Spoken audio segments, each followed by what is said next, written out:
बिस्मिल्लाहिर्रहमानिर्रहीम। अस्सलाम वालेकुम दोस्तों, मैं हूँ रिफत बाजवा और आप देख रहे हैं मेरा YouTube channel history plus personality. दोस्तों, सिख मज़हब कोई कदीम मज़हब नहीं बल्कि इसका शुमार जदीद मज़ाहब में होता है। सिख मज़हब के बानी बाबा गुरु नानक हैं, जो 1469 में तलवंडी में पैदा हुए, जो आज ननकाना साहब के नाम से मशहूर है। वालिद का नाम कालूदास खत्री था। बाबा जी गुरु नानक की पैदाइश पे एक साधु ने आपके बाप के सामने पेशन गोई की कि तुम्हारा बेटा एक अजीम आदमी बनेगा। 7 साल की उम्र में आपने हिंदू मज़ाहब की कुतुब की तालीम हासिल की और फिर एक मुसलमान आलिम दीन सैयद हसन से अरबी और फ़ारसी की तालीम हासिल की। बाबा गुरु नानक का जहन कारोबारी न था, ना ही खेती बाड़ी में उनका दिल लगता था। बाप ने तिजारत की गरज से कुछ रकम दी कि कुछ सामान ख़रीद लाओ।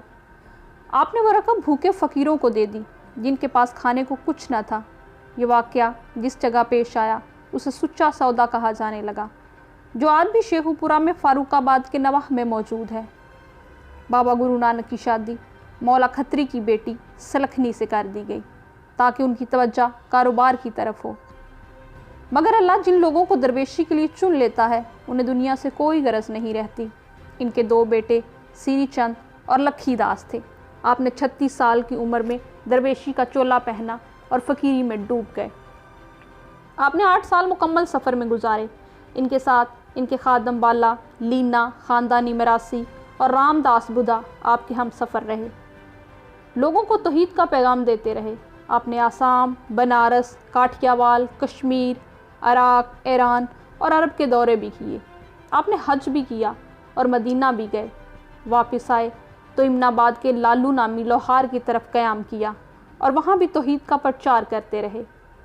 वहाँ से वापसी तलवंडी अलमारूफ ननकाना साहब वापस आए तो माँ बाप ने कहा कि अब अपनी औलाद और बीवी बच्चों की सरपरस्ती करो।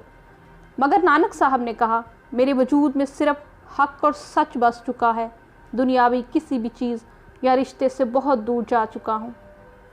अब वहाँ से तुर्की चले गए और फिर अफ़गानिस्तान के दौरे किए। वापसी पर आपके बाप का भी दुनिया से इंतकाल हो चुका था। आपने मुल्तान में सूफ़ी दरवेशों और हिंदू साधुओं से मुलाकातें की और अपने मसलक का प्रचार किया।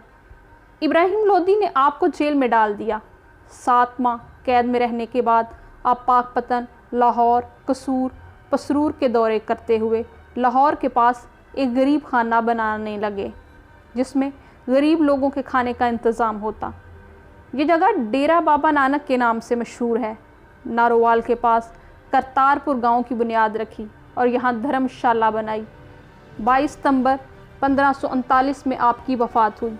आपकी वफ़ात पर मुसलमानों और हिंदुओं में झगड़ा होने लगा। मुसलमान इनको अपना मानते थे क्योंकि वो तौहीद के परस्तार थे और हिंदू कहने लगे वो हिंदुओं के घर पैदा हुए सो वो उनको चलाएंगे। तनाज़ा बहुत बढ़ गया। तलवारें लहराते सब चारपाई के पास पहुँचे तो क्या देखते हैं कि बाबा साहब की लाश गायब थी और चादर के नीचे कुछ फूल थे। इसलिए फ़ैसला हुआ कि वो आधी चादर मुसलमान दफनाएंगे और आधी चादर हिंदू जलाएंगे और ऐसा ही किया गया।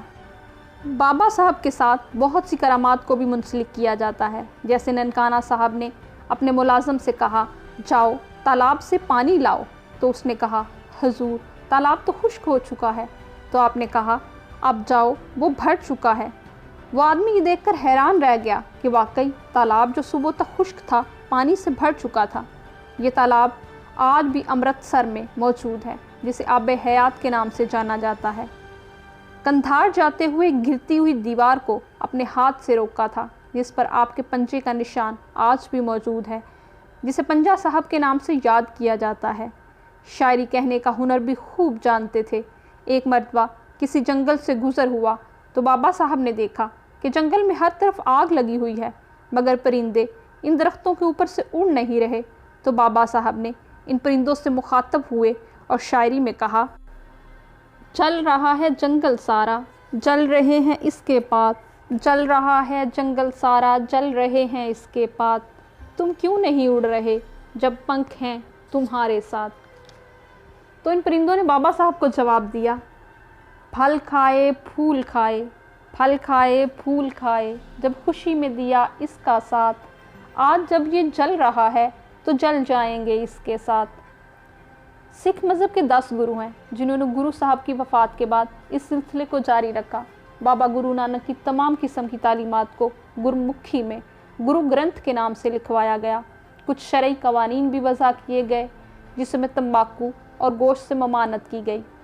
मर्दों के नाम के साथ सिंह यानी शेर और औरत के नाम के साथ कौर यानी शहज़ादी का इस्तेमाल लाजमी करार दिया गया और काफ लफ्ज़ से मंसूब 5 चीज़ों को अपने साथ रखने के लिए कहा।